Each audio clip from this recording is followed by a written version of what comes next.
लक्ष्मी सर्वार्थसाधिके नारायण या आदि सर्वसु शक्तिरूपे सोगा नमस्तस्यै नमस्तस्यै नमस्तस्यै नमो नमः श्री महाकाली महालक्ष्मी महासरस्वती पार्वती त्रिगुणात्मिका गिरिजा देवी नमस्ते। कुलस्वामी ही मराठवाड्याची कुलस्वामी असून हे जागृत देवस्थान आहे आणि पुराणकालीन आहे, शिवकालीन असायला असण्याची शक्यता आहे। कारण हे अगोदर हेमाडपंथी मंदिर होतं आणि जुनं शिवकालीन मंदिर होतं। हे देवी प्रख्यात मराठवाड्याचे कुलदैवत म्हणून असं हे आहे।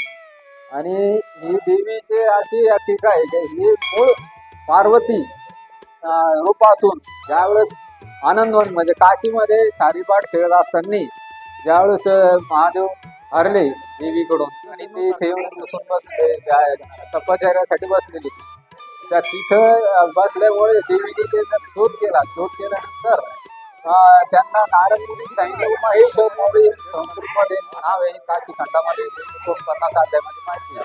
तर तिथे त्यांनी सांगितलं महेश्वर मोरे तिथे जाऊन बसलेले आणि तुम्ही जर अशा रूपात गेला तर तुम्हाला ते शाप देतील, म्हणून त्यांनी भिल्लनी स्वरूप धारण केलं। देवीने विरुळा एक शिंगार नाला आहे तिथं सगळा शृंगार केला महिलांचा असतो तो, आणि इथे एक मोरदरी आहे इकडे लांबगावच्या तिथे येऊन मोराचे पीस वगैरे लावून आणि त्या महादेवाच्या टेकडी तिथं महादेव मंदिर आहे कोणाचं तिथं जाऊन त्यांनी हावभाव जास्त स्त्रियाचा तो त्यांनी तिथं नाच गाणी ते शंकर जे तपश्चर्या होती बंद पाडली आणि त्यांनी डोळे उघडले तर त्यांनी समोर ते रूप एकदम दिसलं देवीचं आणि त्यांचे कामाला उत्पन्न मग त्यांनी सांगितलं मला तुझ्याचे आज हे करायचं, मग त्यांनी माझं ते आता राजा आहे तिन्ही याचा राजा आहे।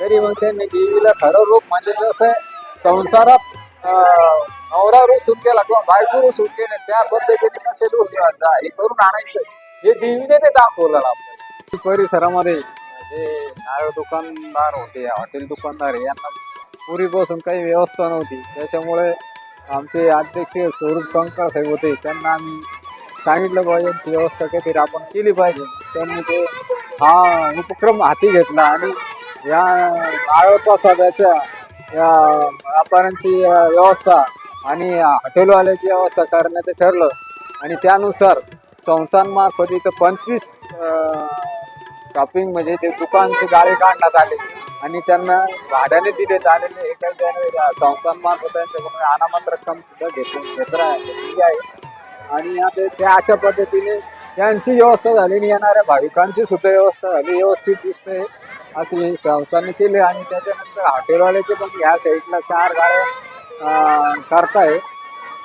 त्यांची पण व्यवस्था होणार आहे। आणि रोड इथून जो रोड होता तो इकडून केला, त्याच्यात बँडसीचे इंजिनियर यांनी तर चांगलं सहकार्य करून आम्हाला हे केलं त्याच्यासाठी या कामासाठी बोलते साहेब इंजिनियर यांनी पण चांगलं इथे यात्रेसाठी ST महामंडळाने पण व्यवस्था केलेली आहे आणि आरोग्य खात्याने व्यवस्था केलेली आहे, पोलीसची चौकी पण इथे संस्थांनी त्यांना जागा उपलब्ध करून त्यांची व्यवस्था करून दिलेली आहे आणि ST महामंडळाने पण सेवा सुरू केलेली आहे। ग्रामपंचायत मार्फत पण थोडी दुकानची वगैरे व्यवस्था केलेली